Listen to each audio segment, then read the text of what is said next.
জন্যই জনগণ প্রয়োজন বোধ করছে যে পুলিশ না থাকলে কি হচ্ছে, সেই প্রয়োজনে এই ফিরে আসা। আমি ধন্যবাদ জানাই সেনাবাহিনীকে। সত্যিকারে তারা বিশেষ করে এই তেজগাঁ এলাকায় বিগত দিনে এবং ঠিক যখন সারা বাংলাদেশে জ্বালাও পোড়া হচ্ছিল, তারা একেবারে একটা সৈন্য দোষ হিসেবে এই থানার গেটে দাঁড়িয়ে তারা আমাদের রক্ষা করছে। তাদের কাছে তাদের প্রতি আমার এই থানার পক্ষ থেকে কৃতজ্ঞতা। আর আমরা আসলে সত্যিকারের স্বল্প পরিসরে, যেহেতু আমরা সবসময় কমান্ডে কাজ করি, একটা চেন অফ কমান্ড কাজ করে, আমরা এর আগেও যা করছি অর্ডারে করছি, আজকেও অর্ডার করেছে, তাই আমি থানায় চলে আসছি। এখনও আমার অনেক সহকর্মী কান্না করতেছে, আসতে পারছে না।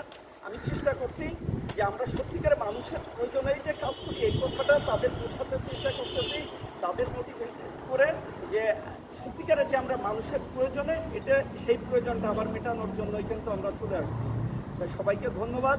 আমরা চেষ্টা করব এবং জনগণকে বলবো আমাদের রাস্তায় নেওয়ার জন্য। আর অনেক সময় বুঝে না মেসেজটা, আমরা যেটা বোঝাইতে চাই আসলে আমাদের ব্যর্থতা, এখন আমরা মানুষের রাস্তায় যেতে পারিনি, এটা আমাদের ব্যর্থতা।